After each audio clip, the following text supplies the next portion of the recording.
All right, Brian. Well, thanks for taking the time here to join. So first and foremost, we'll go ahead and get started. Brian, tell me a little bit about your agency, your position, and what you do. Yeah, Mark, thanks for having me. So agency is in Colorado. I've been an agent for 7 years. I'm the agency owner, manager, principal, guide my team and try to make it rain for these guys, connect them to folks and that sort of thing. So we've been in Littleton. The agency has been in Littleton for about 20 years before I purchased it 7 years ago and joined the industry as a second generation agent. I started with my father's agency shortly after college in 2010. Okay. So you kind of learned the ropes from your dad as far as, and you said, okay, this is something I want to jump into. It seems really cool or really interesting, fulfilling. Is that how you kind of got into it? Absolutely. Yeah, absolutely great lifestyle and certainly a great lifestyle for my family growing up. So it was very appealing. Absolutely. So was your dad with Allstate too, or was that just yourself? Yes, Allstate. He was an Allstater for 31 years and retired a couple years ago. Okay. Oh, very good. So next question I have here. So we're talking about the HBW leads. How long have you been using HBW leads in your agency as part of your marketing strategy? We've been on and off with HBW for several years. And we started using, jumped back on with you guys end of last year. I mean, about 6 months or so.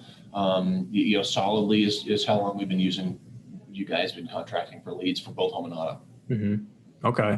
And then, so you've been on and off. How did you initially hear about HBW leads? Was it through Allstate or did you kind of find out on your own or explore?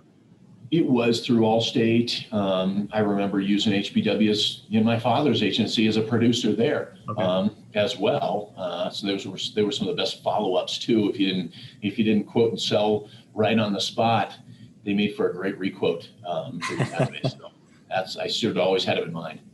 Very good. So initially, I know you said used in the past, but what decided you, or what made you decide to, I would say, re-add HBW to your marketing strategy? I mean, were there any challenges that your agency was facing? I know a lot of agents out there, they want to make sure the pipeline's full or maybe the quality isn't as good. But what kind of made you say, okay, it's time to get this started. Let's jump in HBW. Yeah, you guys, as I mentioned, we used you guys a few times before, on and off for the last several years. And so we're comfortable with you. And we sort of, knew how it worked, how the transfers worked and that sort of thing. And we needed that. It was the pipeline thing. Challenges this year for the agency, have been, your typical challenges. Certainly, we wish we were more competitive, but and not that we're not, and you can live and die by that sword too, both ways. But it's mainly, challenge was getting folks on the phone, and supplementing my producers' outbound calling efforts as well to put people in front of them, because that's where my guys are best. They're at their best when they're in front of people and not dialing 100 dials a day. I mean, certainly we need to be making the phone calls, but talking to people and actually getting connected with people and having a live, hey, here's a guy, here's a person who's interested, in X or Y, home or auto, in our inbox, boom, right there, and be able to reach out. So, absolutely. So it's having those conversations. I know a lot of people I've been in sales too. You make so many phone calls and it's like after a while it gets a little overwhelming or a little tiring. But once you can have more conversations, it's kind of lifts that morale spirit a little bit. And then of course, gives you more quotes out there. Yeah. Energy thing. Yep. Absolutely. So as far as, HBW and other lead providers maybe that you've used, how would you kind of differentiate HBW compared to the other lead providers that you've used? I would tell you, I guess we've done live call transfers too. And those have worked okay for us in the past.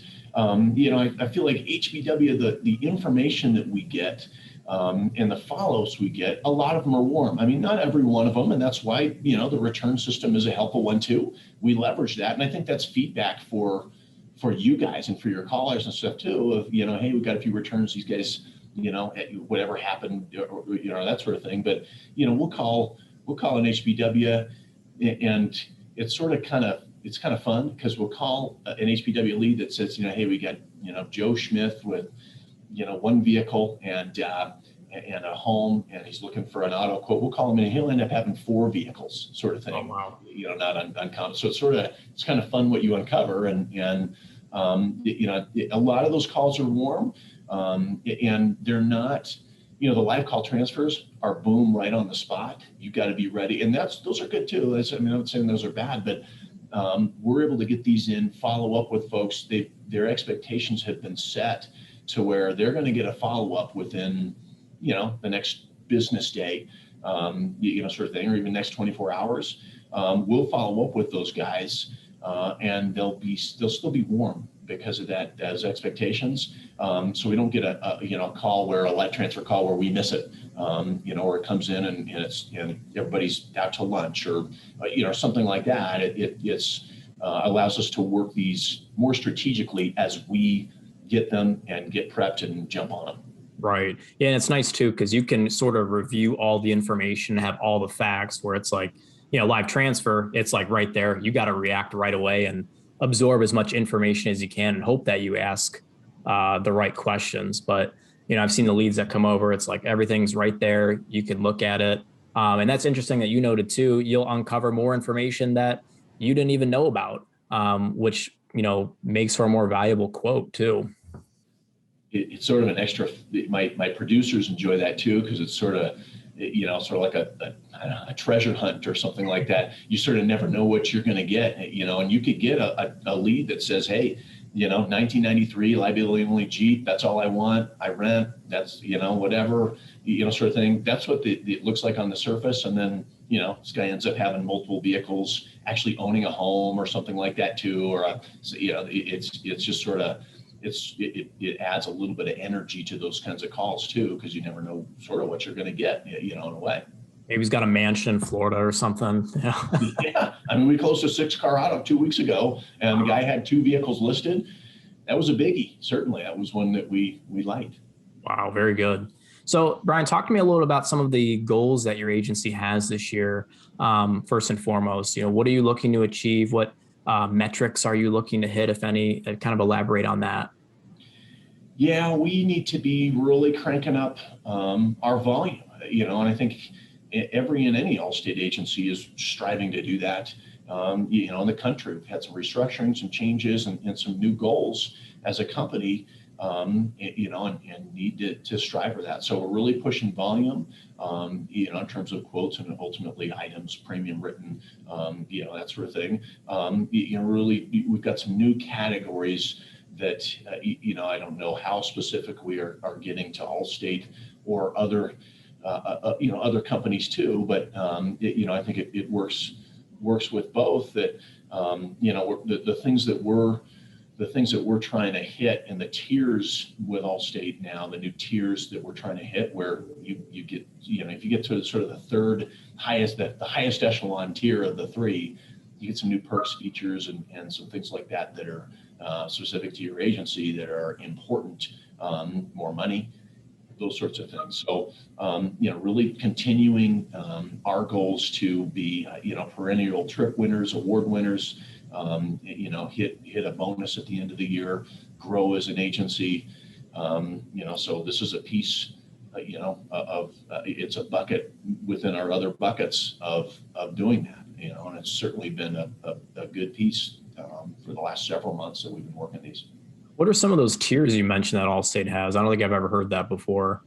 Yeah, we've got you got, I think is it basic or emerging, and then elite, or then pro, and then elite. You want to be elite. Elite.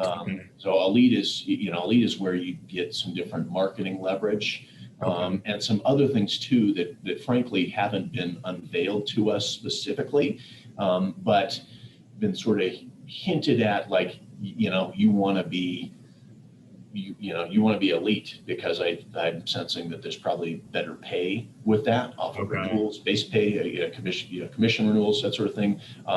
Better marketing offerings, more subsidized market offerings and things like that too for marketing. So it certainly behooves you to be within that range. Is that just based off your volume, or is that other factors too, like service score or anything like that? It's sort of a bit of both. Yeah. I mean, it's ultimately the biggest part is growth with it. So, you take good care of your customer service wise, you hold more in on the end of that basket. You don't lose as many people on the retention side, and then volume of new business and premium of new business Premium, right. is heavily weighted, as it should be. That's our goal is a company is to grow and grow market share. Absolutely. So, getting the leads is one thing, whether that's HBW or, I mean, really any lead in general, but we can focus on HBW here since we're talking about it. What sales techniques or strategies have you found to be successful that's really enabling your team to convert more of these leads? I know everybody's different. Everyone's got a different technique. Maybe they're using different systems out there that's helping them do it. What has worked for your agency? Yeah, and you're right. I mean, agencies have different techniques and systems, and people have different techniques and sort of personalities and that sort of thing too. I think what my guys are doing, my guys and my gals and guys are doing well is that they're building rapport right off the bat, and I think that's one that just goes, that's sort of any lead. There's different ways to work different leads, but I don't think there's no question commonality of rapport right off the bat, and building that, trying to have a long conversation, building around that. But being assumptive and assertive with these things, I mean, we'll call folks and, and at times people say, yeah, cool. I talked to Joe over at HBW or, whatever, sounds good. I've got some info and that sort of thing. I'm looking to get a quote, gather it, blah, blah, blah. We'll call folks who say, well, I don't remember, I don't know, and that sort of thing. So you got to overcome a little bit. And then, certainly there's folks, I think I've found this with every lead where they say, I have no idea what you're talking about. Or, I don't remember, I never requested this, or I just don't want this and that sort of thing. Okay, cool. That's where we return them. And that's why you guys have that system. But, being assumptive and assertive, I think with especially that middle group of well, I don't know, maybe that sort of thing where, we'll lean into it and say, hey, we talked to whatever info comes through on that HBW, it has the telemarketer's name that talked to that person, that talked to the prospect. So we'll say, hey, got some information from Sally in my marketing department, and reference Sally, the HBW telemarketer's name. So hopefully that's a little familiarity, kind of warming that up, and then just sort of lean right into assumptive, assertive. Hey, Mark, I've got a quote just about finished. Need to gather a few bits of information, that sort of thing. Instead of calling and saying, well, I heard from Sally, and she said you'd be interested. Can I give you a quote? Are you still interested? Well, the answer probably is no in that case, with that middle group of I don't know if I want a quote kind of thing. So leaning right into that and really just having positive forward momentum and being assumptive, assertive has been tremendously helpful. And we've trained that as a staff. I've got a gal who's just been crushing these and sort of spread that wealth of that assumptive, assertive way she's using this to my other two producers. And everybody's getting good at-bats off of these now, it's huge. That's good. Yeah. And more at-bats you get, more opportunities. I mean, I love baseball. You can score more runs that way too. So yep, numbers. Yep. Absolutely. Yeah. And the rapport, obviously that's huge. That's what I like about HBW Leads. It gives you that rep's name in there so you can reference it. So it's like, it's a little bit warmer. You feel connected to everything. And the person feels that on the other side of the phone, which I've experienced. So the other thing, I know, you get the leads in, you have your strategies, talk about follow-up. What is your agency's follow-up strategy been? Because, a lot of times you're not going to close them on the first time that you talk to them. You'll have to call them maybe 2, 3, 4 times to sort of seal that deal. What has your strategy been to maybe even shorten that close rate or just seal the deal in general? Yeah, we really push to close them as hard or as much as we can in a natural way on the first call. We don't want to sound like or seem like sharks, and we're not. Nobody's personality in here is like that. But so certainly we're getting quite a few follow-ups on these as well. But I think again it goes back to rapport and building that rapport.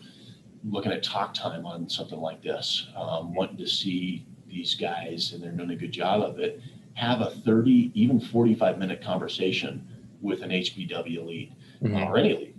sort of thing. That means you're having a good in-depth conversation. You're building rapport, establishing that you're a professional, giving advice, asking the right questions, and really sort of making yourself an insurance doctor, and that builds trust with folks. So, and then we sort of call it the harpoon. So if we know we're going to have a follow-up with you and not going to close you, or even maybe we semi-close you. If I can get banking info and then follow up for VINs and that sort of thing later, that's a pretty good, we're pretty close to closing you at that point. We've got some really good momentum. But if we know we need to follow up, which we will, and a lot of these we will and do, we really want to put a harpoon in you on the front end, and then get quotes over quickly, follow up, doggedly, but also sort of naturally, not to be a pest, but really stay close with you on your decisions and right. That fine balance, exactly. Find the follow balance. But I think it starts with the first call, and you don't have to be a one call close, certainly on these things, to get a good follow up, to get a policy and a household closed. You do, I think, really need to stick a solid hook in them on that first call with a longer call and a rapport building call, and that sort of thing to be able to follow up. So would you say that, you talk about talk time, would you say that the longer talk time is usually generated into, more likely than a close then for your agency? Yeah, no question. To be on the phone with them for 2 hours sort of thing, yeah. But, half hour, 45 minutes, even an hour, those, we have a high close percentage out of those kind of calls. So, certainly I look at dials, but I look at calls in talk time too, because that's really where we're talking and selling and closing. Okay, I see. Well, Brian, the very last question I have, and it's a little bit, it's a wild card question as I call it, so it's away from HBW, but talk to me about, 2021, we're still in the pandemic mist, we're moving out of that, more vaccines are happening. What are some of the biggest pain points that your agency has had this year that you're trying to overcome? It can be anything. We're doing well. I would say probably the biggest thing that we're seeing is, people are more sensitive, it seems, to rates, and I think that may be a factor with COVID and that sort of thing, and of, people struggling with that, with COVID stuff and with jobs and stability potential, but also with, hey, I haven't driven in a year. Why am I paying this amount for my auto insurance policy? So, on the retention side, that's our biggest struggle. And on the new business side, rates and competitiveness are as well. But that's always, you can't sell by rates. So, you just got to work through that and really work volume and build rapport, build trust, establish yourself as an insurance advisor, and work through that way, just do the best you can. That's interesting, the retention side, because myself, I don't know if you know, our office is located in Toledo, Ohio, and then I moved into the Cleveland area. My wife, we got a job out there, so we relocated, but I don't drive barely at all because I don't commute to the office or anything like that. So I never thought of that as someone saying why am I paying this so much? I'm not driving as much. God, I haven't even changed my oil in over 6 months because I'm barely putting miles in my car now I think about it. That's an interesting point. Yeah, something we've certainly seen, but also we've got some nice features on Allstate policies that help folks that are not driving very often. So we're able to combat it, but certainly seeing more sensitivity this year in the agency and just in the marketplace in general, here in Colorado, as we see, market numbers for retention and stuff as well. It's not just a Weatherman agency kind of a thing. It's, things cycle, ebb and flow, but we're seeing that with other carriers too. And we're winning on policies and new business with, it's a double-edged sword. We're winning on policies and new business of people coming from other carriers for those same reasons too.